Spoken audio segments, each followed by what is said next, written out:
Entonces vamos al siguiente slide. Bien, entonces el objetivo del día de hoy es mostrarles, como les dije, algunas partes del curso. También les dije que ya se usa bastante material en inglés y el contenido de la clase, o sea, la estructura general del curso es flexible dependiendo del grupo de estudiantes que llega. Hay oportunidades en que llegan mucho más ingenieros de minas. Entonces el curso se orienta un poquito más con más información hacia el lado de la ingeniería de minas. O cuando hay un poco más de geólogos, se pueden dejar algunos trabajos un poco más con mayor detalle para que los geólogos desarrollen y expliquen a los demás compañeros eh, lo, lo que ellos encuentran como parte del ejercicio, ¿no? Entonces, el nivel es variable dependiendo de los grupos. También pueden participar contadores o personas de finanzas, hasta abogados, porque en función a esto también hay cierta información que les va a ser muy útil a ellos y con la ayuda de los geólogos y los mineros, pues el equipo se va a mover. El trabajo es en equipo, no es individual. Vamos a ver en los siguientes slides. ¿Puede pasar los siguientes, por favor? En la pantalla pueden ver un ejemplo de un horario de trabajo, ¿no? Pueden ver que son varias semanas y se comienza con algunos tópicos de evaluación y valorización de proyectos, como pueden ver aquí en este día 3 del mes de abril, ¿no? E inmediatamente se hace un pequeño trabajo en grupo de lectura de información y en función al tiempo y a la velocidad de ustedes, se puede comenzar con presentaciones o las presentaciones siguen en las siguientes clases, ¿no? La estructura del curso, como les digo, si ven aquí en la pantalla, sigue una secuencia de, digamos, se da la base inicial de lo que es una evaluación de proyectos siguiendo el método del Cost Approach o aproximación de costos. Y luego en las siguientes clases se va poniendo más información geológica y ejercicios de reportes 43.101, ¿no? Luego se avanza con análisis de riesgo, ¿no? Entonces los estudiantes ya van jalando, digamos, la idea de la evaluación del proyecto, criterios para valorizar, y luego análisis de riesgo, ¿no? Y finalmente, en función como le digo, a la velocidad con que ustedes puedan avanzar, se tocan algunos tópicos o de ranking de proyectos geológicos, porque si es que el grupo tiene un buen grupo de geólogos, si es que no hay muchos geólogos, entonces se puede tocar el tópico de tamaño mínimo y tonelaje, ¿no? El target, tamaño de target. Pero al final todo esto se consolida en una presentación grupal que los estudiantes tienen que hacer de un proyecto que ellos van a valorizar. Entonces, más o menos esa es la secuencia digamos, de la estructura de este curso. Siguiente, por favor.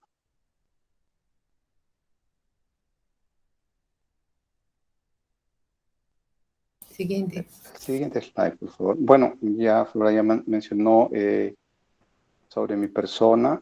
Soy geólogo peruano, trabajo actualmente para Newmont. Trabajé antes para Goldcorp en Canadá y también para Southern Perú. Trabajé en Buenaventura y en Centromín, Perú, en los años en que todavía era una entidad del Estado, ¿no?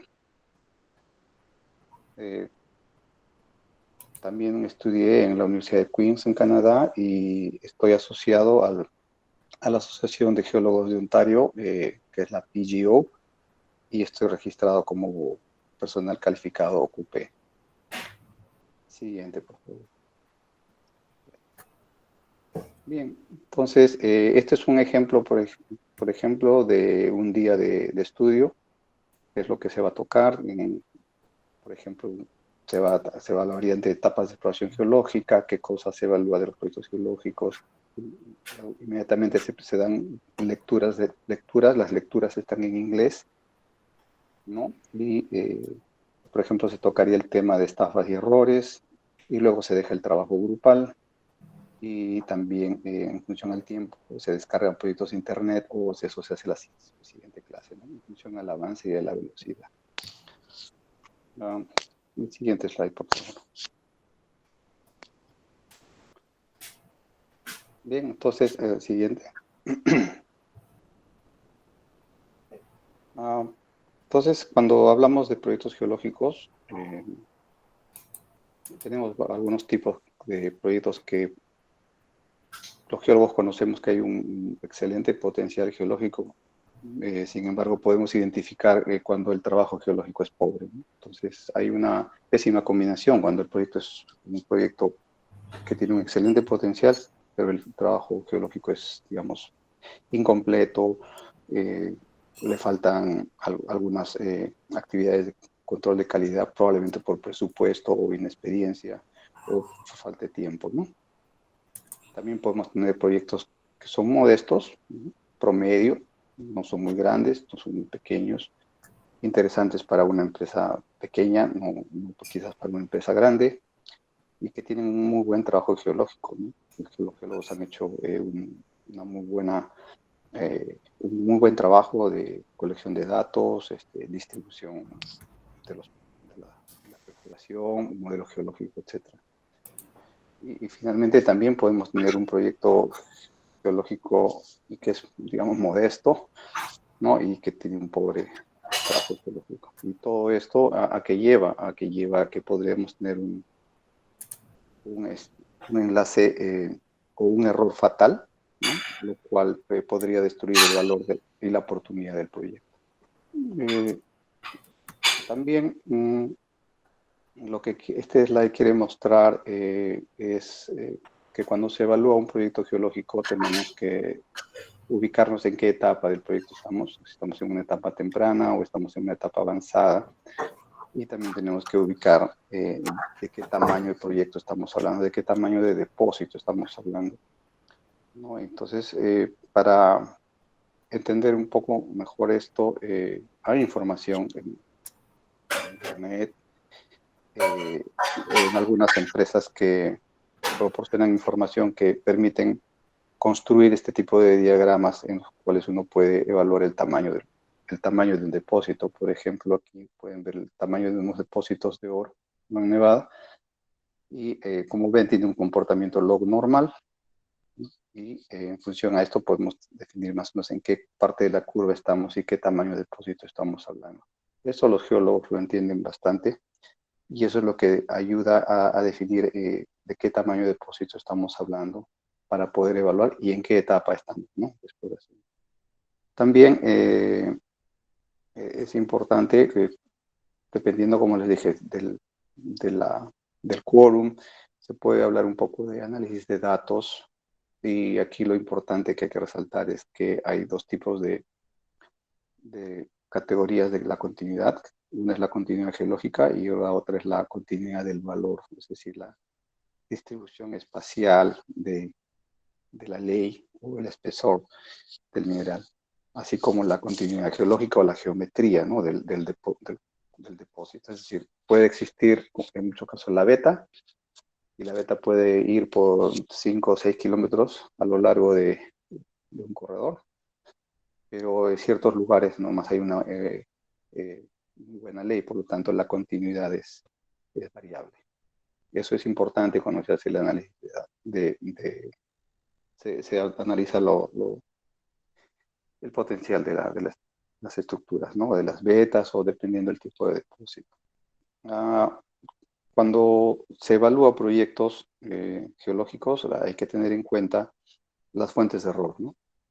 Porque para valorizar algo, primero tenemos que evaluar. No podemos valorizar algo que no sabemos cómo, cómo, cómo ha sido construido. Entonces, para saber cómo ha sido construido el proyecto, tenemos que evaluar, digamos, todo el proceso geológico y identificar esos lugares donde hay posibles errores, porque esos son los que distorsionan, eh, digamos, el valor del proyecto, ¿no? Entonces, en este gráfico hay una escalera donde hay diferentes errores y todos se pueden ir acumulando, ¿no? Y al irse acumulando, definitivamente van generando un proyecto que al final eh, nos puede llevar a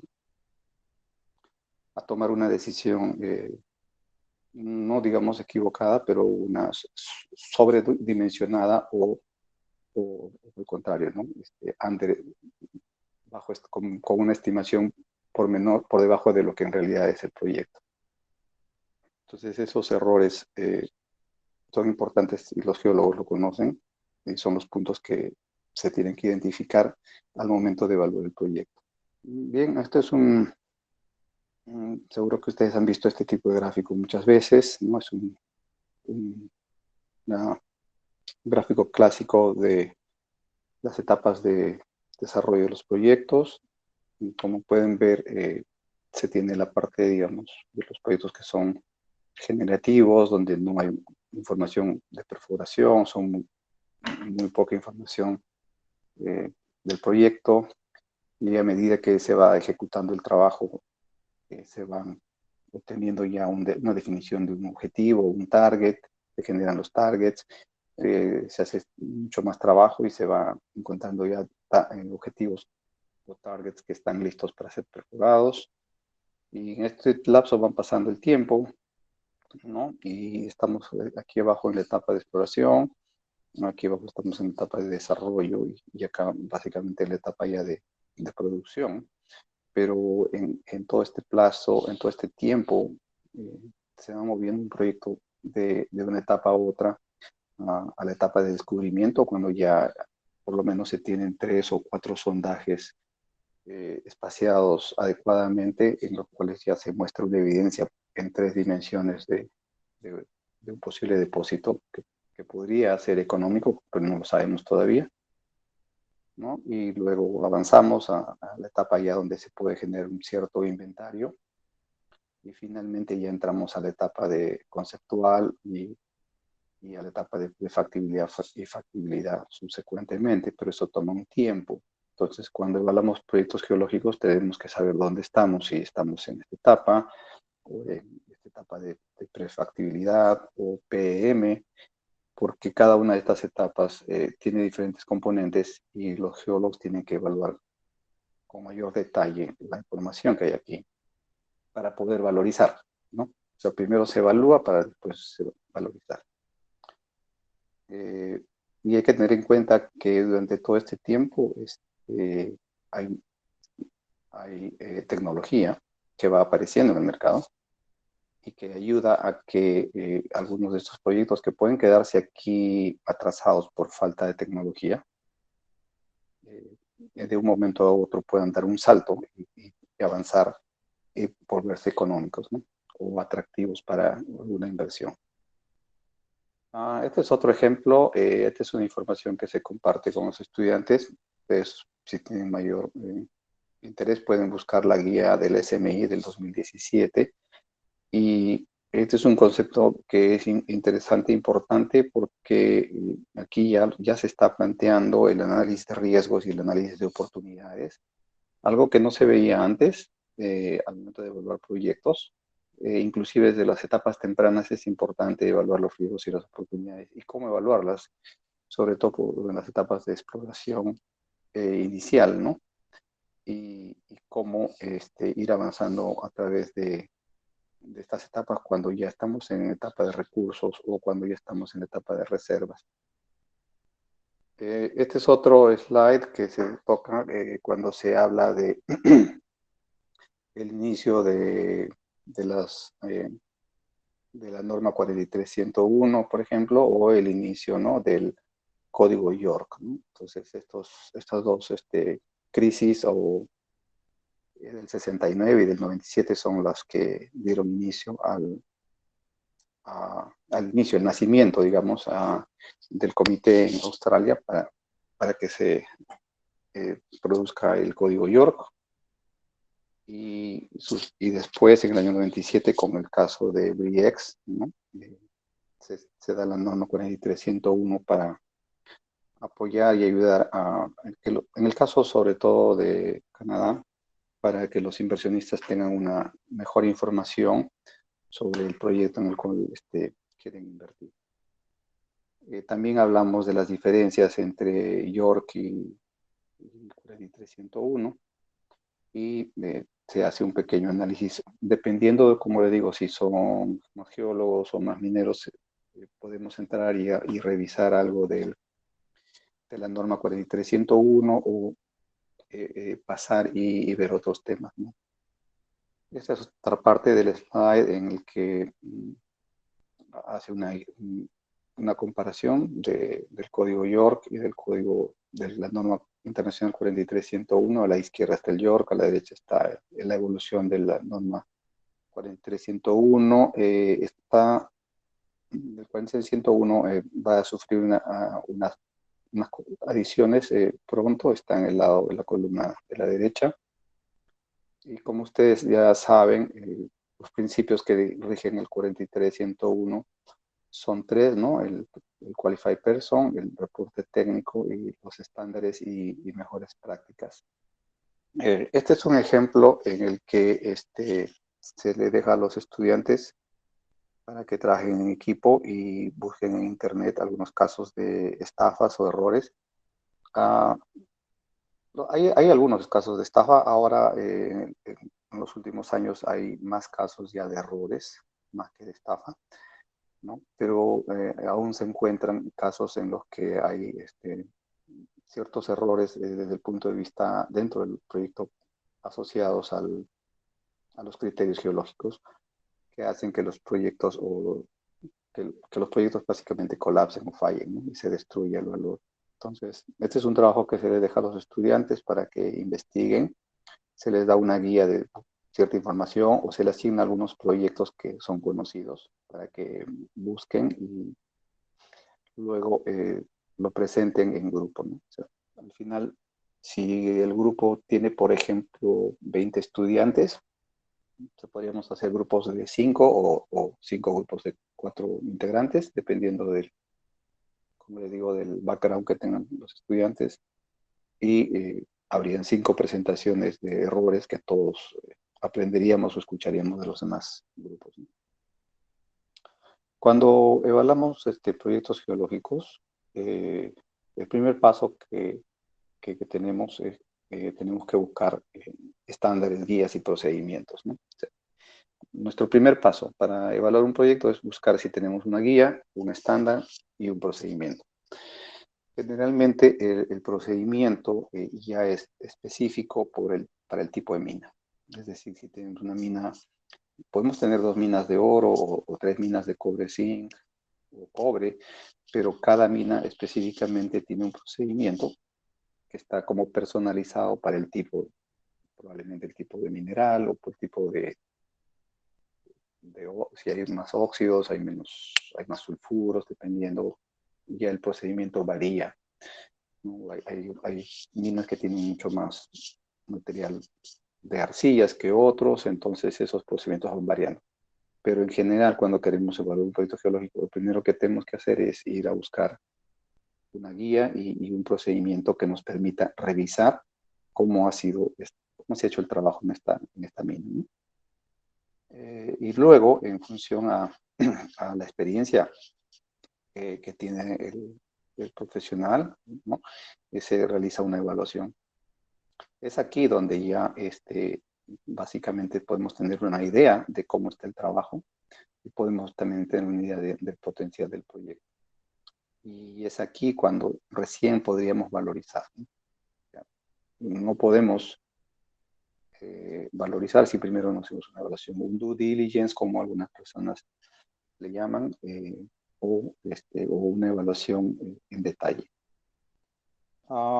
Este es un extracto de una revista de contabilidad de Deloitte, publicada en el año 2004, ¿no? En la que habla sobre algunas guías de valorización de propiedades de minerales y básicamente habla de lo que es el valor justo o cómo determinar el valor justo y cómo al final concluye de que los depósitos son diferentes unos a otros y es más, si adicionamos a eso la ubicación geográfica de un proyecto versus otro, o su cercanía a un puerto o a un país o a un puerto o a una política digamos, económica de un país, un poco complicado determinar el valor justo de mercado, ¿no? Entonces hay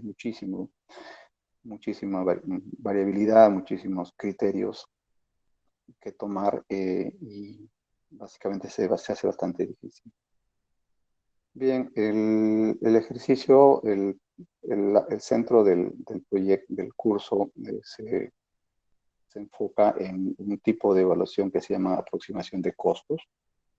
Esta metodología se utiliza para, en realidad, proyectos en etapas muy tempranas y está en función a los gastos que se incurren en el proyecto, ¿no? Y en función a la adición de valor, que pues, podríamos invertir 10 millones de dólares en un proyecto, pero quizás solamente 1 millón, el último millón de dólares es el, es,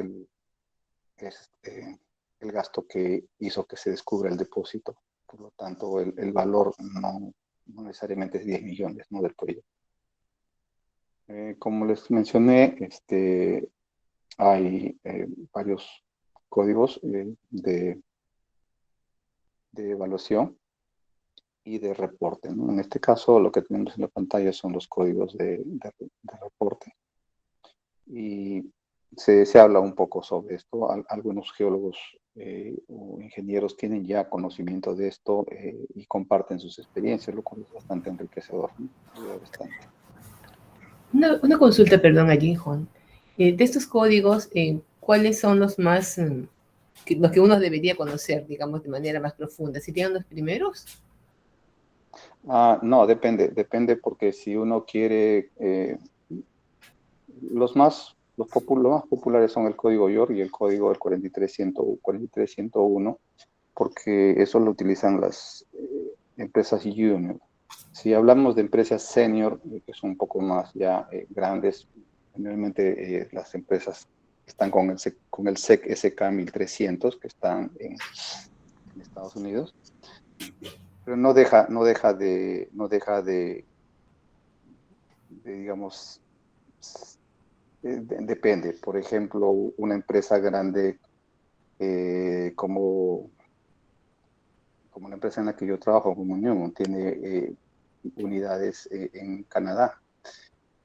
En teoría debería estar obligado a reportar con la norma 43101, pero como la central está en Estados Unidos, tiene que utilizar el SK 1300. Sin embargo, tampoco no deja de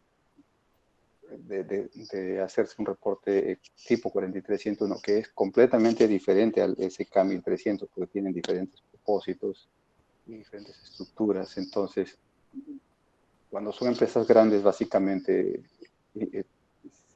tendrían que ser los 2 o 3 códigos, ¿no? Y si tiene una mina en Sudáfrica, tendría que ser el código sudafricano.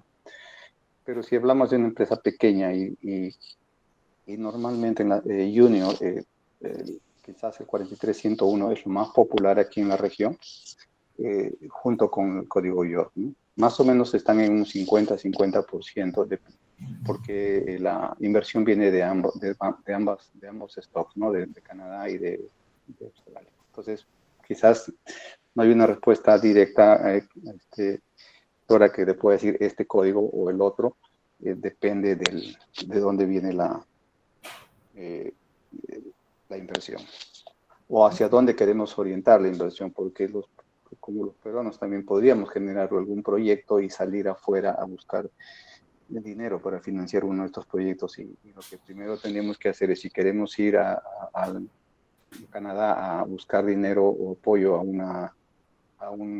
¿cómo le llaman? A estas bolsas Venture Capital o Capital de Aventura, definitivamente necesitaríamos nuestros reportes tipo 43101, que es lo que ellos estarían buscando para poder iniciar las conversaciones. Depende de dónde orientemos la exploración. Gracias, porque también Chile veo que tiene, ¿no?, su tema de reporte. Sí, Chile también tiene su reporte. He tenido la oportunidad de verlo, pero no he trabajado mucho con ese reporte. Pero es una combinación de los otros reportes. En algún momento me dijeron, ¿por qué Perú no tiene su propio sistema de reportes? Y la verdad que generar un nuevo sistema de reportes para Perú, único para Perú, no sería muy atractivo. Al contrario, creo que si se adopta algo que ya está hecho, es mucho más fácil y práctico. No porque no sea peruanista o quisiera que nosotros tengamos nuestro propio código, pero por la cuestión práctica, cuando uno quiere salir a buscar dinero a la bolsa de valores de fuera, tiene que usar los códigos de fuera. Pero si fuera solo para Perú, quizás la bolsa de valores de Lima tendría que exigir que los reportes estén con el reporte peruano, si es que hubiese un reporte peruano, que yo creo que sería un poco difícil, ¿no? En la pantalla tienen una plantilla que trabajamos en el curso. Esta plantilla tiene la estructura de 43101. Esta plantilla también tiene la estructura del código YOR, pero para fines de la clase solamente utilizamos la plantilla del código del 43101 para hacer una lectura de algunos reportes que se les deja a los estudiantes. Y los estudiantes, en función a la revisión de esa lectura, califican o ranquean la lectura de ese reporte, sobre todo en cuanto a la cantidad o la información que ellos consideran que está en el reporte, ¿no? Si es suficiente, si cumple con lo que pide la norma o es insuficiente, entonces se va ahí rankeando. Y al final, más o menos, es como una ayuda visual. Se logra ver qué partes del reporte requieren, digamos, más trabajo. Normalmente los reportes 43101, algunos podemos leer un reporte y la información que falta a veces está en los reportes anteriores, en otra. Entonces, uno necesita leer 2 o 3 reportes preliminares a veces. Pero para el caso de este ejercicio solamente se usa un reporte y asumimos que no hay más, sobre todo para generar la conversación y el intercambio de ideas entre los estudiantes. Este es un caso, este slide es, por ejemplo, el trabajo que se deja a los estudiantes, ¿no?, para que descarguen de internet y hagan el trabajo en la plantilla que les mostré en el slide anterior y ejerciten un poco digamos, la lectura, el análisis e identifiquen las secciones o capítulos donde podría haber una falta de información. ¿Esto con qué finalidad? Con la finalidad de que a mediados del curso yo ya les indico a los estudiantes, este es el reporte 43101 que tienen que hacer la evaluación del proyecto. Entonces, con todos estos ejercicios ya más o menos todo el grupo de estudiantes ya tiene una idea de cómo hacer la parte, digamos, de la evaluación del proyecto, que es el que se va a presentar al final del curso. Y, bueno, este slide es si ustedes observan en la parte inferior, es de un libro que se llama Mineral and Resource Annual Reserve Estimation. Si logran comprarlo, es muy interesante. Tiene un capítulo de análisis de riesgos, ¿no? Y pueden ver más o menos una forma de cómo se evalúa el riesgo de algunos proyectos geológicos. Y pueden ver que en rojo, para este caso, el espaciamiento de la data es, digamos, en rojo, que es lo que consideran que es mayor riesgo.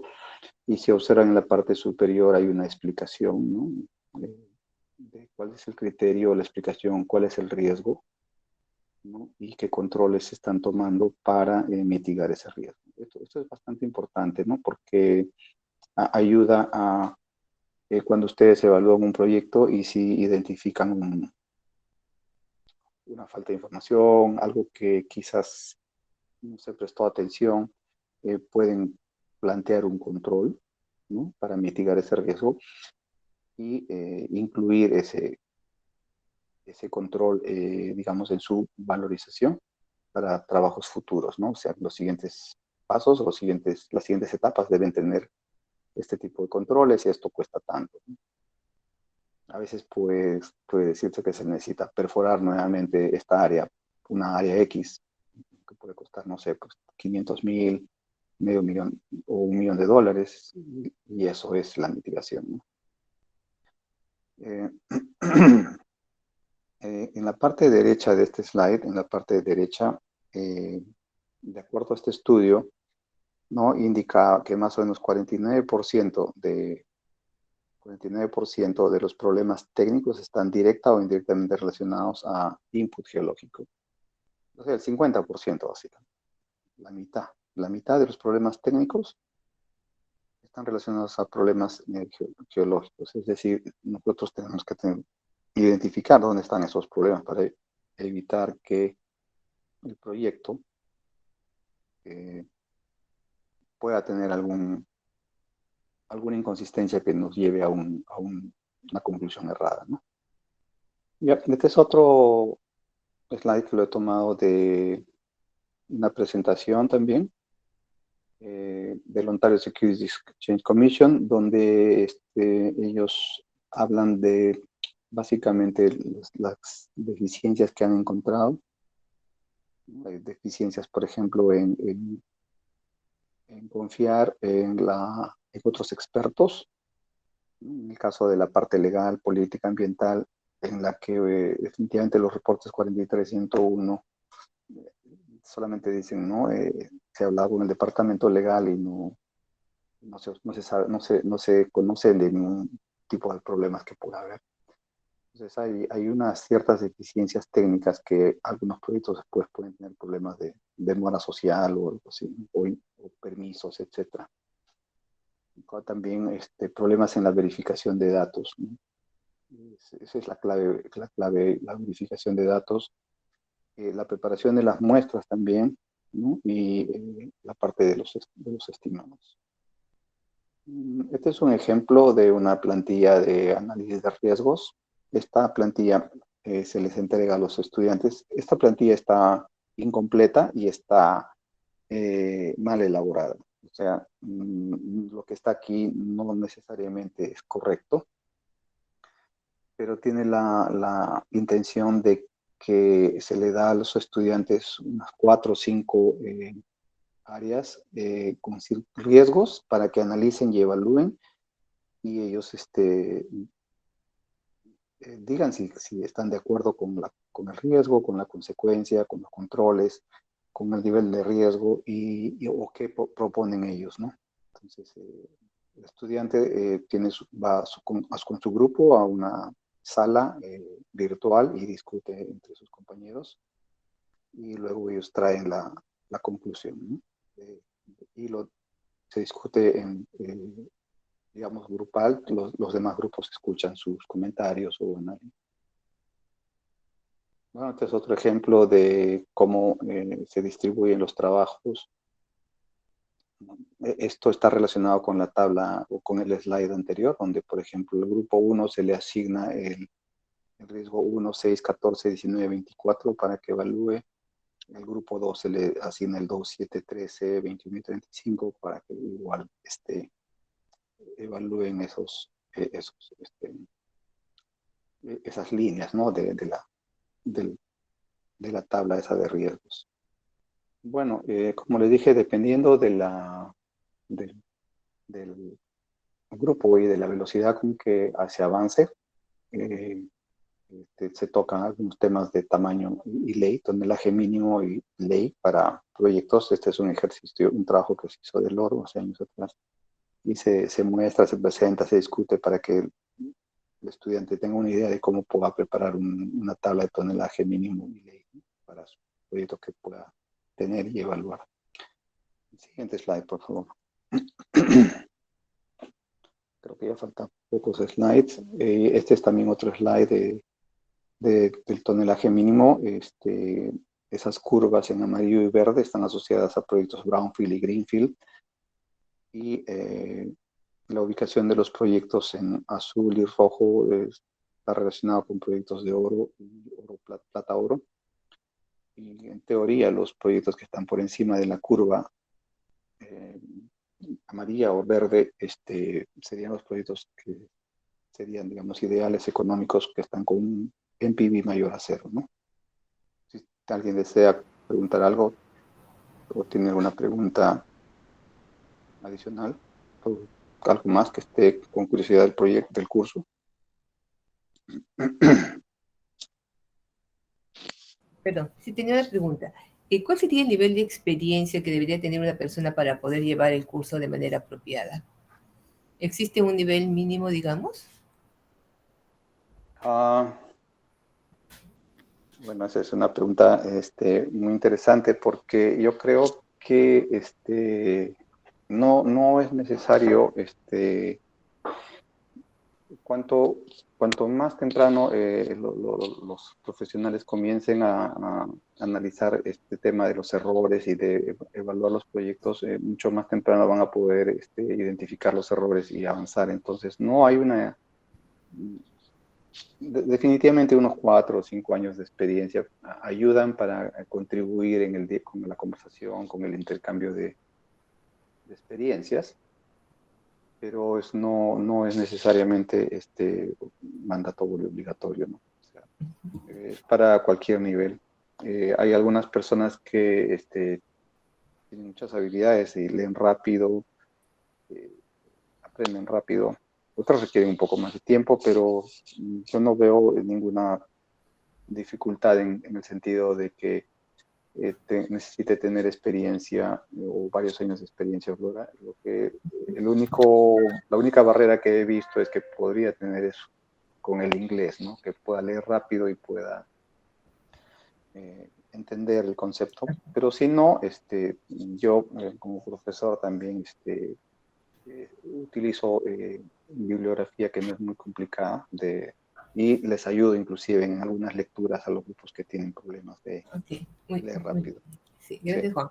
Perdón, si Oscar Peso ha levantado la mano. Después voy a leer una pregunta que está ahí en el chat. Sí, adelante, Oscar. Flora, gracias. Juan, encantado. Quería hacerte una consulta, por favor. Aquí he visto muchas veces como caso práctico y tu opinión me ayudaría. Existen propietarios aquí de concesiones con cierto potencial, pero con limitado trabajo de exploración, ¿no? Entonces, buscan generar su financiamiento y buscar capital con un presupuesto, por ejemplo, para desarrollar perforaciones de 2, 3 millones en una etapa inicial. Y la pregunta siempre se queda allí, ¿qué porcentaje pueden ofrecer ellos o pueden aceptar los inversionistas a cambio de su financiamiento, ¿no? Siempre hay, pues, por un lado, el propietario que con poca información real sostiene que tiene mucho potencial y valor, pero por el otro, el inversionista también, a pesar de que su dinero va a ir a la propiedad y va a generar valor, le va a quedar la duda, pues, qué porcentaje le correspondería del proyecto, ¿no? Y veía con interés algunos de los conceptos que han delineado aquí y quería de repente conocer un poco en resumen qué sugerirías para acercar posiciones entre el dueño del proyecto sin mucha exploración y el inversionista interesado, ¿no? Es una excelente pregunta y no hay una respuesta directa como una fórmula matemática. Esta es la respuesta, lamentablemente, porque dentro de esto entran en juego las perspectivas o las aspiraciones de la persona. Entonces, ¿qué es el valor justo? El valor justo es ese valor que uno llega dentro de un proceso de adquisición de algo en la que el vendedor está dispuesto a vender o desprenderse de ese activo, ¿no? De una manera en que él se siente cómodo y al mismo tiempo el comprador, digamos, está contento de comprar ese activo porque considera que está pagando el valor que él considera. Entonces, un poco complicado llegar a poner un precio o una fórmula sobre muchos proyectos porque la expectativa del propietario es generalmente muy alta. Y el problema es que tenemos una mala educación como profesionales en decir, aquí hay un pequeño proyecto aquí, sobrado hay 1 millón de onzas, multiplicas 1 millón de onzas por $2,000 y los ojos nos giran de emoción, pero en realidad un proyecto cuando está en etapa temprana no se valoriza por el contenido de onzas que puede haber ahí abajo, en su suelo.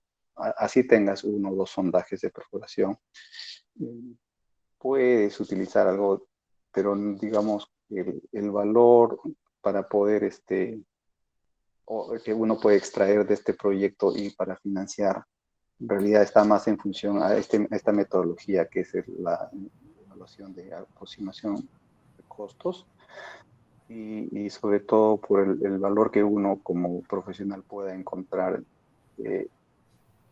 Puedes haber gastado, como te dije, $10 millones con dueños anteriores y solamente el último $1 millón te ayudó a descubrir el depósito. Pero eso no quiere decir que el depósito valga $10 millones. Tú querrás, como inversionista, recuperar tus $10 millones, que es cosa diferente. Pero yo como comprador te digo, sí, pero si yo lo compro ahorita, ¿qué gano? Ahorita gano 1 millón. Ahora, ese millón tampoco no significa que ¿qué hago yo comprando 1 millón si lo que necesito es desarrollar el proyecto?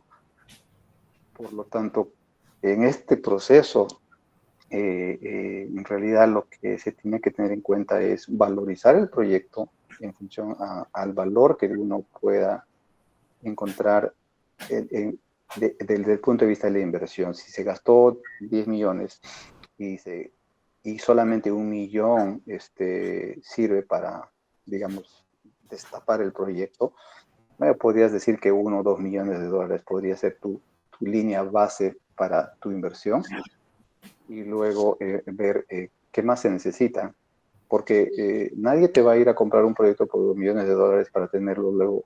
¿Y qué hace con 2 millones? Es como tirar el dinero es como que yo quiera comprar pues el chasis de un carro, ¿no? Me compro el chasis de un carro, pero lo voy a tener en mi garaje porque no tengo llantas, no tengo motor, no puedo ir a ningún sitio, entonces yo no compraría el chasis de un carro.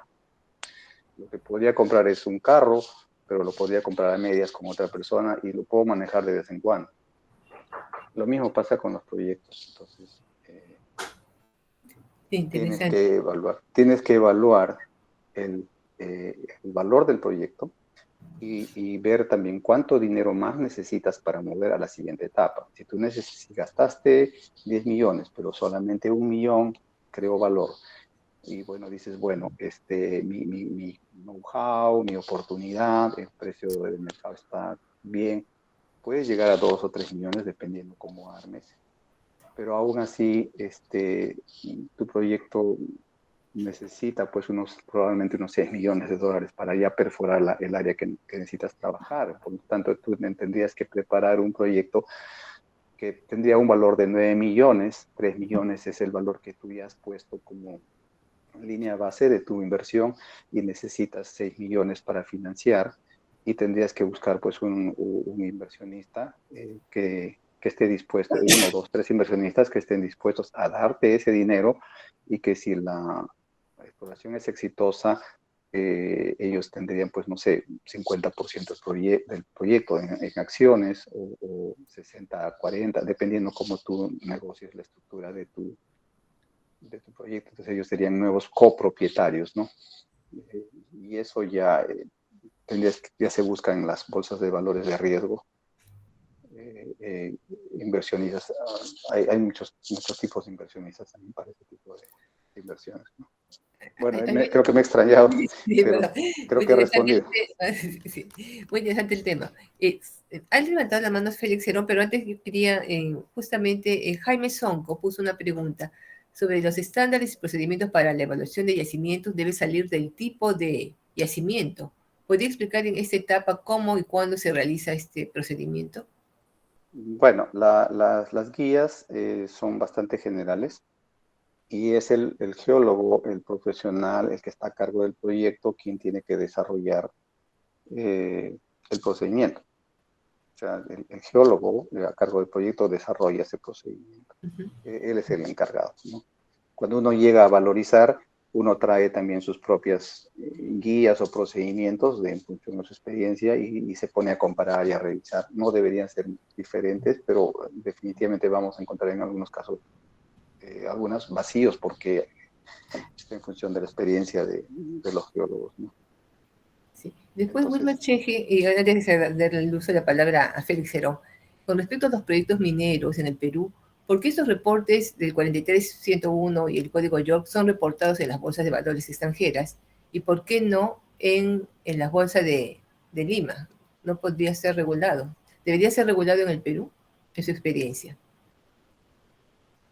ah, no tengo mucha experiencia con la bolsa de valores de Lima. No podría responder bien a esa pregunta, pero la inversión de muchas empresas canadienses se ubica en Lima por decir en Lima, porque se ubica en otros países también, y abren una sucursal en Lima. Entonces, definitivamente tener una sucursal en Lima se somete a las leyes, a los procedimientos, a la regulación de impuestos y todo del país. Y ellos también ven con interés que hay cierto capital que podrían capturar en Perú, porque hay gente que invierte en Perú o peruanos o empresas que tienen bastante interés en continuar invirtiendo en Perú y lo hacen a través de la bolsa de valores. Entonces, por ahí encuentran una fuente de financiamiento adicional. Pero el por qué se cotizan en las bolsas de valores de un país, de Canadá o de Australia, es porque si ustedes investigan la cantidad de dinero que se mueve y la cantidad de dinero que hay disponible en el extranjero para invertir en capitales de riesgo, no solamente mineros, porque también hay capitales de riesgo para farmacéuticas, para agricultura, para tecnología, para esto de software, ¿no? Este, hay infinidad, hay infinidad de centros de lugares donde hay capital de inversión para ir y buscar este capital de riesgo. Entonces, lo lógico es que vayas con el lenguaje que ellos leen, ¿no? En este caso, Canadá tendrías que ir con el 40301, con o Australia con un código York, tipo York para lo que es minería, ¿no? Ok, gracias. Sí, adelante Félix Herón, que Ah, estaba levantando la mano. buenas noches, profesor. Dos preguntas, profesor. En el caso, bueno, en un proyecto en donde hay una puja entre un vendedor y un comprador, ¿cuánto ayuda el colgarse, ¿no? Entre comillas, de unas regalías? O sea, yo como vendedor, bueno, quiero que me paguen por decir 10 millones por un proyecto, ¿no? Y el comprador me dice, piensa darme solamente 5. Pero yo, geólogo, puedo decir, mira, yo sé lo que tengo acá, puedo asumir de que este yacimiento profundiza, o sea, en base al conocimiento geológico. Pero entonces, yo como vendedor, ¿cuánto, o sea, qué porcentaje uno puede exigir como una regalía, considerando, digamos, el NSR, por ejemplo? Ya, lo que tú estás hablando es el NSR, en realidad es el NSRR, una R más, te faltó. Ese NSRR es digamos, la regalía que tú estás buscando. Y hay muchos tipos de regalías. Hay la regalía, digamos, a puerta de la mina, cuando el material sale de la mina, o sea, por volquete de material, por camionada de mineral que sale, ¿no? tú puedes reclamar una regalía sin siquiera evaluar la ley del material, solo por tonelada que sale, ¿no? Por cambio nada. Puedes hacer una regalía después del proceso metalúrgico. Puedes hacer una regalía o después de las ventas, antes de impuestos o después de impuestos. Entonces, hay varios tipos de regalía que se trabajan. Y eso depende de lo que tú conozcas como proceso. Si tu material es algo que se va a liquidar rápido y puede sacarse el metal fino rápidamente, podrías probablemente tentar una regalía al material fino. Normalmente las regalías van entre 0.5 hasta 2%, 3, 5, hasta 6%, dependiendo del tipo de material. Pero si yo fuera comprador, definitivamente a mí me convendría darte una regalía y no darte dinero ahora, porque en cierto modo estamos compartiendo el riesgo, ¿no? O sea, ahora no te doy nada, te doy una regalía del 1% de las ventas cuando yo empiece a vender. Y es más, la regalía también la tienes que acordar a partir de cuándo, porque tú puedes decir cuando la mina entre en operación. Y si la mina nunca entra en operación, nunca vas a tener tu regalía.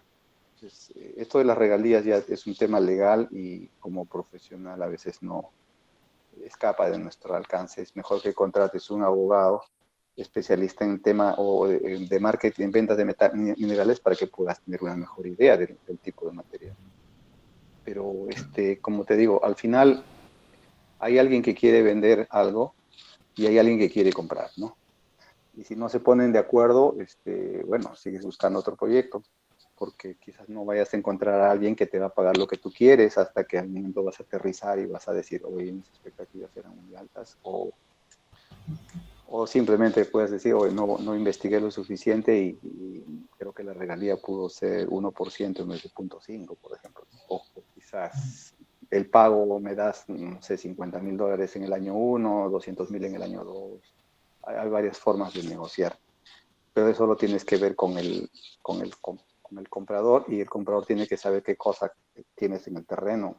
Algo que es importante también es a veces un hectareaje pequeño no da buen apetito para comprar un proyecto, porque compras un pedacito de área y luego los vecinos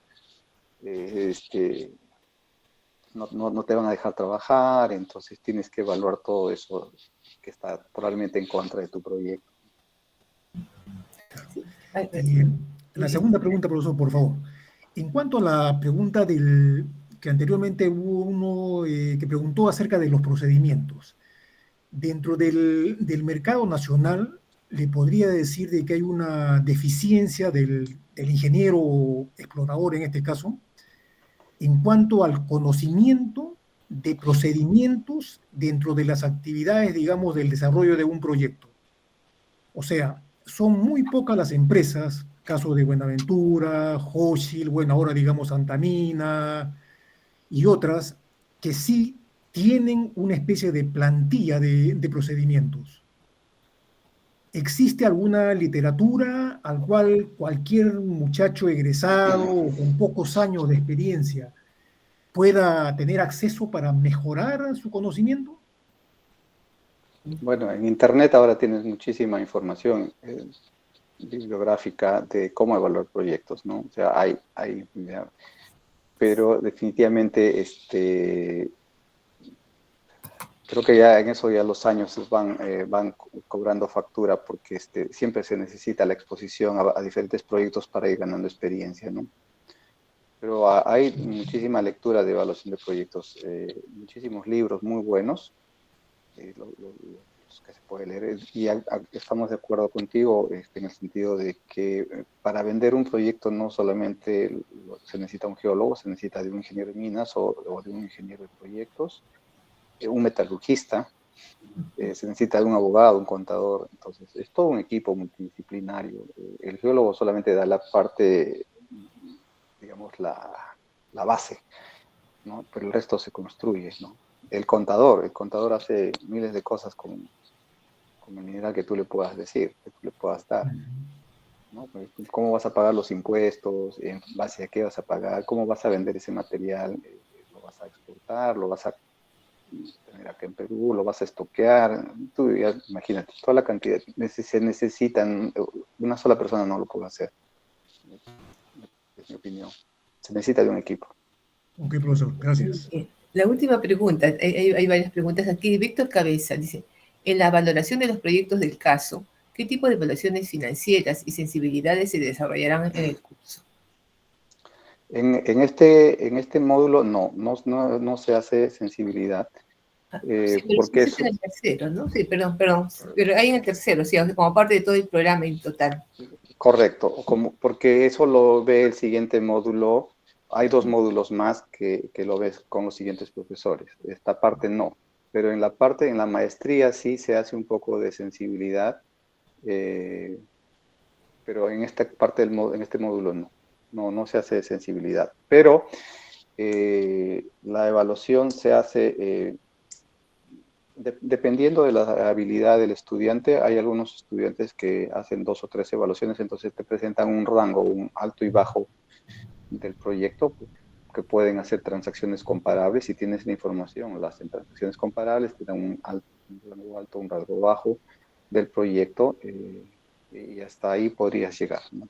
No se hace un cash flow, un flujo de caja descontado, porque el proyecto está en etapa muy temprana. Aunque el proyecto que se les deja a los alumnos, ellos pueden hacer un flujo de caja simulado, porque hay un cierto tonelaje de material que se puede simular. Sí. Creo que la última pregunta sería, Juan, ¿cómo ves ese alineamiento entre la primera parte que tú estás a cargo con los que siguen? Bueno, nosotros hacemos, se toman unos reportes del 4301 y se utilizan para hacer la evaluación, digamos, geológica, la valorización, evaluación geológica. En los siguientes cursos, ustedes pueden utilizar esa misma información, pasarla a sus Excels y continuar con el siguiente curso que está, se me fue el nombre del curso en este momento, Evaluación y valoración, con formulación. evaluación, bueno, sí, y podrían utilizar ese curso, o tengo entendido que en algunos casos algunos estudiantes llevan sus propios casos, ¿no? Entonces eso ya es, digamos, un poco libre Sí, para seguir. claro. En la segunda parte se ve, digamos, el análisis típico de un proyecto, y en la tercera parte se utiliza el análisis de sensibilidad utilizando el @risk, ¿no? Para poder ver el modelamiento, digamos, del proyecto ya con un nivel de detalle mayor o con un rango, ¿no? Trabajando en rangos para tratar de encontrar mayores precisiones. Así es, pero en este caso, como estamos hablando de etapas tempranas, generalmente esa información no es. Cuando uno evalúa proyectos en etapas tempranas, la información para hacer simulaciones y todo esto es escasa. Entonces no es la metodología. El cost approach no es el método ideal para hacer evaluaciones de proyectos en etapas de factibilidad o prefactibilidad, donde justamente me parece que el estudiante está preguntando. Sí, sí. Y acá en la parte geológica realmente la gestión de los riesgos y el análisis de los riesgos es un tema muy importante, ¿no? Que delimita realmente la continuidad o no de un proyecto. Sí. Muchísimas gracias a todos por su interés y espero que podamos tenerlos en el curso. Y muy buenas noches.